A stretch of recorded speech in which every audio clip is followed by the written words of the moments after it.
Hello dear Vijendra ಕ್ಷತ್ರಿಯ ಚಾನಲ್ಗೆ ಮತ್ತೊಮ್ಮೆ ನಿಮಗೆ ಸ್ವಾಗತ. ಈ ವಿಡಿಯೋದಲ್ಲಿ ಒಂದು ಇಮೇಲನ್ನು ಯಾವ ರೀತಿ ಕಂಪೋಸ್ ಮಾಡ್ತೀವಿ ಮತ್ತು ಅದನ್ನೇ ಒಂದು ಲೆಟರ್ ರೂಪದಲ್ಲಿ ಬರೆದ್ರೆ ಹೇಗಿರುತ್ತೆ ಅನ್ನೋದನ್ನು ಇಲ್ಲಿ ತೋರಿಸ್ಕೊಟ್ಟಿದ್ದೀನಿ.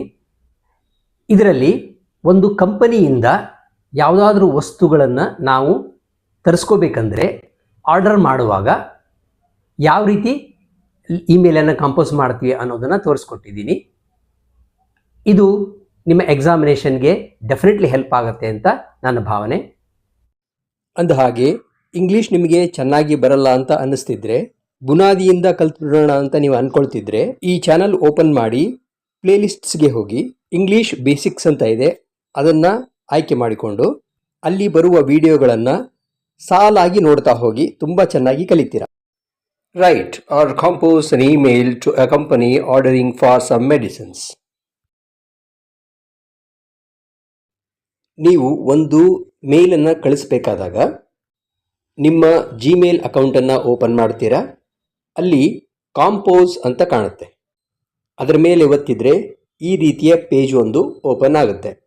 ಫ್ರಮ್ ಅಡ್ರೆಸ್ ಅಂದರೆ ಇಮೇಲನ್ನು ಯಾರು ಕಳಿಸ್ತಿದ್ದಾರೋ ಅವ್ರ ಅಡ್ರೆಸ್ ಆಲ್ರೆಡಿ ಇದರಲ್ಲಿ ಇರುತ್ತೆ. ನೆಕ್ಸ್ಟ್ ಬರೋದು ಟು ಅಡ್ರೆಸ್. ಇಲ್ಲಿ ಯಾರಿಗೆ ಕಳಿಸ್ತಾ ಇದ್ದೀರಿ ಅವರ ಅಡ್ರೆಸ್ಸನ್ನು, ಇಮೇಲ್ ಅಡ್ರೆಸ್ಸನ್ನು ಟೈಪ್ ಮಾಡಬೇಕು. ನೆಕ್ಸ್ಟ್ ಕಾಲಮ್ CC ಅಂತ ಇದೆಯಲ್ಲ, ಇದು ಕಾರ್ಬನ್ ಕಾಪಿ ಅಂತ. ಅಂದರೆ ಸೇಮ್ ಲೆಟರ್ ಇನ್ನೂ ಯಾರ್ಯಾರಿಗೆ ನಾವು ಕಳಿಸ್ಬೇಕು ಅವರ ಎಲ್ಲ ಅಡ್ರೆಸ್ಗಳನ್ನು ಇದರಲ್ಲಿ ಒಂದಾದ ನಂತರ ಒಂದನ್ನು ಟೈಪ್ ಮಾಡಬೇಕು ಅಥವಾ ಅಲ್ಲಿ ಹಾಕಬೇಕು. ನೆಕ್ಸ್ಟ್ ಕಾಲಮ್ BCC ಅಂತ ಇದೆ, ಬ್ಲೈಂಡ್ ಕಾರ್ಬನ್ ಕಾಪಿ ಅಂತ. ಅಂದರೆ ಈ ಮೇಲನ್ನು ಬೇರೆ ಯಾರ್ಯಾರಿಗೆ ಕಳಿಸಿದ್ದೀವಿ ಅಂತ ಗೊತ್ತಾಗಬಾರ್ದು, ಇಂಥ ವ್ಯಕ್ತಿಗೆ ಗೊತ್ತಾಗಬಾರ್ದು ಅಂತ ಏನಿರುತ್ತಲ್ಲ ಆ ವ್ಯಕ್ತಿಯ ಇಮೇಲ್ ಅಡ್ರೆಸ್ಸನ್ನು ಇದರಲ್ಲಿ ಹಾಕಬೇಕು. ನೆಕ್ಸ್ಟ್ ಕಾಲಮ್ ಸಬ್ಜೆಕ್ಟ್ ಅಂತ. ಆದಷ್ಟು ಶಾರ್ಟ್ ಆಗಿ ಯಾವ ವಿಷಯದ ಬಗ್ಗೆ ನಾವು ಇಮೇಲನ್ನು ಕಳಿಸ್ತಾ ಇದ್ದೀವೋ ಆ ವಿಷಯವನ್ನು ಇದರಲ್ಲಿ ನಮೂದು ಮಾಡಬೇಕು, ಅಂದರೆ ಬರಿಬೇಕು. ಈಗ ನಾವು ಒಂದು ಮಾರ್ಕೆಟಿಂಗ್ ಕಂಪನಿಯಿಂದ ಒಂದು ಮೆಡಿಸಿನನ್ನು ತರಿಸಿಕೊಳ್ಳಬೇಕು. ಅದಕ್ಕೆ ಆರ್ಡರನ್ನು ಪ್ಲೇಸ್ ಮಾಡಬೇಕು. ಆ ಆರ್ಡರ್ ಪ್ಲೇಸ್ ಮಾಡುವುದು ಹೇಗೆ ಅಂತ ಇಲ್ಲಿ ನೋಡ್ಕೊಳ್ಳೋಣ. ಈಗ ಒಂದು ಇಮೇಲನ್ನು ಕಂಪೋಸ್ ಮಾಡಿ ಆಗಿದೆ. ಇದನ್ನು ನಾನು ಎಕ್ಸ್ಪ್ಲೇನ್ ಮಾಡ್ತಾ ಹೋಗ್ತೀನಿ. ಫ್ರಮ್ ಅಡ್ರೆಸ್ ನಿಮಗೆ ಕಾಣ್ತಿದೆ. ನಾವೀಗ ಆರ್ಡರ್ ಕಳಿಸ್ತಿರೋಂಥ ಕಂಪನಿ ಆರ್ಕಾಸ್ ಬಯೋಲ್ಯಾಬ್ಸ್ ಅಂತ. ಅದರ ಇಮೇಲ್ ಅಡ್ರೆಸ್ ಇದೆ, ಅದನ್ನು ಟು ಅಡ್ರೆಸ್ನಲ್ಲಿ ಹಾಕಿದೆ. ಈ ಕಾಪಿಯನ್ನು ನಾನು ಹೆಡ್ ಆಫೀಸ್ಗೆ ಕಳಿಸ್ಬೇಕು. ಅದಕ್ಕೋಸ್ಕರ ಇಲ್ಲಿ CC ಕಾಲಮ್ನಲ್ಲಿ ಅದರ ಅಡ್ರೆಸ್ಸನ್ನು ಹಾಕಿದೆ. ಈ ಲೆಟ್ರನ್ನು ಇನ್ನಾರಿಗೂ ಕಳಿಸೋ ಅಗತ್ಯ ಇಲ್ಲ, ಅದಕ್ಕೋಸ್ಕರ BCC ಕಾಲಮ್ ಖಾಲಿ ಇದೆ. ಸಬ್ಜೆಕ್ಟ್ನಲ್ಲಿ ಇಂಡೆಂಟ್ ಫಾರ್ ಫಂಗಿ ಮ್ಯಾಕ್ ಅಂತ ಇದೆ. ಇದನ್ನು indent order for fungi mac 30 grams tubes ಅಂತಲೂ ಬರೀಬಹುದು. ಇನ್ನು ನೆಕ್ಸ್ಟ್ ಬರೋದು body of the letter. Dear manager, hope this mail finds you in good cheer. Start ಮಾಡಬೇಕಾದ್ರೆ ನಮಸ್ಕಾರ ಸರ್, ಗುಡ್ ಮಾರ್ನಿಂಗ್ ಹಾಗೇನು ಹೇಳ್ತೀವಲ್ಲ ಹಾಗೆ ಇದು ಸಾಮಾನ್ಯವಾಗಿ ಬಳಸ್ತೀವಿ ಲೈನ್ನ. We need 15 cartons of Fungimac tubes of 30 grams each. Fungimac ಅನ್ನೋದು ಒಂದು ಔಷಧಿ, ಅಂದರೆ ಮಲಾಮ್. ಇದು 30 grams ಇರ್ತಕ್ಕಂಥ ಟ್ಯೂಬ್ಸ್ ಇರುವ 15 ಬಾಕ್ಸ್ಗಳು ನಮಗೆ ಬೇಕು ಅಂತ. ಒಂದು ಬಾಕ್ಸ್ನಲ್ಲಿ 100 ಇರ್ತವೆ ಅಂತ ಅಂದ್ಕೊಳ್ಳೋಣ.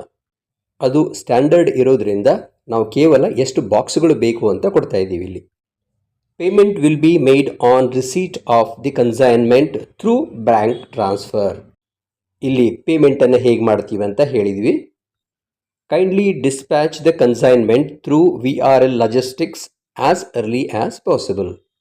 ಈ 15 ಬಾಕ್ಸ್ಗಳ ಬೇಡಿಕೆಯನ್ನೇನಿಟ್ಟಿದ್ದೀವಿ ಇದನ್ನು ಒಂದು ಕನ್ಸೈನ್ಮೆಂಟ್ ಅಂತ ಹೇಳ್ತಾರೆ.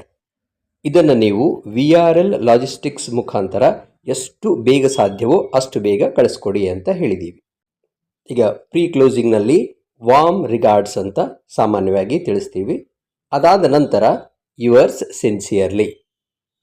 ಈಗ ನೀವು ಎಕ್ಸಾಮಿನೇಷನ್ನಲ್ಲಿ ಬರೆಯುವಾಗ ಫ್ರಮ್ ಅಡ್ರೆಸ್ನಿಂದ ಹಿಡಿದು ಯುವರ್ಸ್ ಸಿನ್ಸಿಯರ್ಲಿ ಅಲ್ಲಿವರೆಗೂ ಅದು ಹೇಗಿದೆಯೋ ಅದೇ ಥರ ಬರೀಬೇಕು.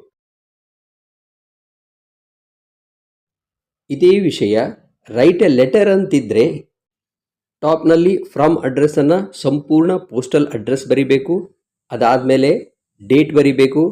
ಅದಾದಮೇಲೆ ಟು ಅಡ್ರೆಸ್ಸನ್ನು ಬರೀಬೇಕು. ಇದಾದ ಮೇಲೆ ಮೊದಲು ಸಲ್ಯೂಟೇಷನ್ ಬರುತ್ತೆ ನೋಡಿ. ಇದಾದ ಮೇಲೆ ಸಬ್ಜೆಕ್ಟ್ ಇರುತ್ತೆ. ಆಮೇಲೆ ಬಾಡಿ ಆಫ್ ದ ಲೆಟರ್ ಅಲ್ಲಿ ಏನಿತ್ತು ಅದೇ ಇಲ್ಲೂ ಇರುತ್ತೆ. ಕೊನೆಯಲ್ಲಿ ಯುವರ್ಸ್ ಸಿನ್ಸಿಯರ್ಲಿ ಆದಮೇಲೆ ಕೆಳಗಡೆ ಸಿಗ್ನೇಚರ್ ಇರುತ್ತೆ. ಇದರಲ್ಲಿ ಅಲ್ಲಿ ಸಿಗ್ನೇಚರ್ ಇರಲ್ಲ, ಅದು ಡಿಜಿಟಲ್ಲೇ ಇರುತ್ತೆ. ಈ ತರಹದ ಬೇರೆ ಬೇರೆ ಲೆಟರ್ಸ್ ಮತ್ತು ಎಸೇಸ್, ರಿಪೋರ್ಟ್ಸ್ ಇಂಥವಕ್ಕೆಲ್ಲ ಕಾಂಪೋಸಿಷನ್ ಅಂತ ಇದೆ ಪ್ಲೇಲಿಸ್ಟ್ನಲ್ಲಿ. ಅಲ್ಲಿಗೆ ಹೋದರೆ ನಿಮಗೆ ಸಿಗ್ತವೆ. ಆ ಪ್ಲೇಲಿಸ್ಟ್ನ ಲಿಂಕನ್ನು ನಾನು ಇಲ್ಲಿ ಕೊಟ್ಟಿದ್ದೀನಿ. ಇದರ ಮೇಲೆ ಒತ್ತಿ ನಿಮಗೆ ಅದು ಸಿಗುತ್ತೆ.